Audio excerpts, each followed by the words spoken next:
Well, okay, here we are. I missed UFC 102. I missed the predictions. I got a little busy. I wasn't thinking clearly most of the time, but Homo. no. I've got random thoughts anyways. Just a couple of things that really stuck out in my mind is Rampage. big for UFC 102. And I'm going to go ahead and apologize now for the random outburst from the douchebag sitting on the other side of the room. No homo. He's an idiot. He's not very smart at all. Blowing. But anyways, first off, let's talk about Minotauro Nogueira for a minute.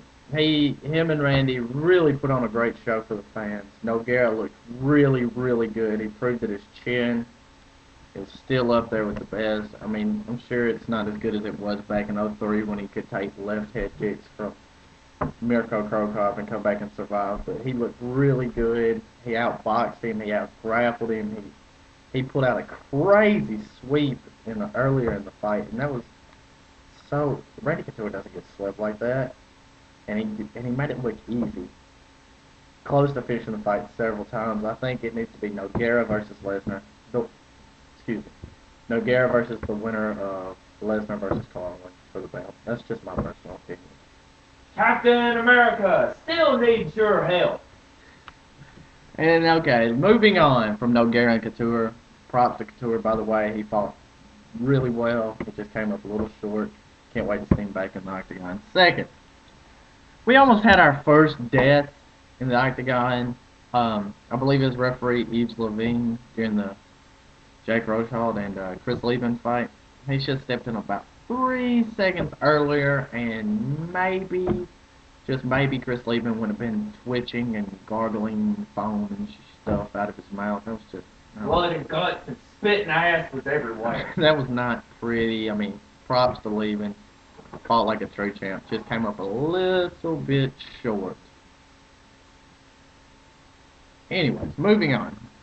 We had Nate Marquardt versus Damian Maia, and that was pretty brutal. I feel bad for Maia. I don't think he's that overhyped. I don't think he's the. I don't think he can beat Anderson Silva or anything. He needs a few more fights, a little more experience and stuff. But I was really impressed with Marquardt though. That he showed really good one punch power. Everybody knew he was strong and he had power, but that was nasty. But Damian Maia needs to go back to doing what he does best, and that's getting on top of people or getting it on the ground somehow and submitting them. Because I mean, besides Jacare, no one's. I don't think anyone's close to having the MMA jiu-jitsu that Maia has. But that brings me to Marquardt. I think it needs to be him versus Dan Henderson. The winner gets the shot at Anderson Silva, and it's not like it matters, but I don't think both of them are really, really worthy contenders. So let them fight it out, and the winner gets their rematch.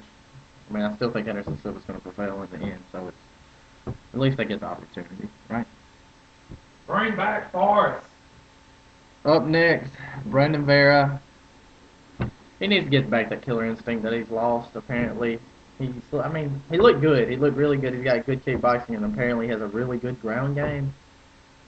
I just think he needs that killer instinct back. I think he just needs to fight harder. I mean, he's got a lot of potential. You can see it in him. And maybe one day he will hold two belts. Not up. Doubtful. But I just think he needs to get that instinct back in him and just start going for the kill, start smelling blood, start playing it safe. That's how you get noticed. I mean, wins get you noticed, but Vera's had like 10 fights now. I think he really needs to, if he wants to step up his competition, he needs to start finishing fights against upper level opponents. I mean, I know he's finished a lot of fights, but what I'm saying is he could have finished Kristoff, I believe, if he had really went after it. Maybe he could. Maybe I'm wrong. I don't really know. But and finally, I come to Keith Jardine. I really feel bad for this guy. I mean, he no. I mean, he fought. I mean, he could have beaten Rampage Jackson back in March. Wrong. He was close. Wrong. He was close. But then he comes around, he looked good for the first few seconds of the fight until Thiago Silva murked him. His chin, I hate to say this, but his chin reminds me of Andre Arlovsky's. Sorry. But yeah, I'd really like to see Jardine put together a win streak. get a title shot. I mean, this this fight he lost to Silva. Who knows? His next fight he might KO Machida. Or he Doubtful. might get booty hole just like he did last time. But yeah, that's pretty much it. I've got on UFC 102. It was a great card. It's probably one of my favorite of the years. Favorite of the year. Very exciting.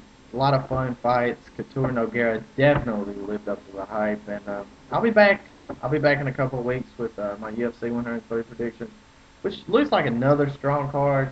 Not no title fights, but a lot is on the line.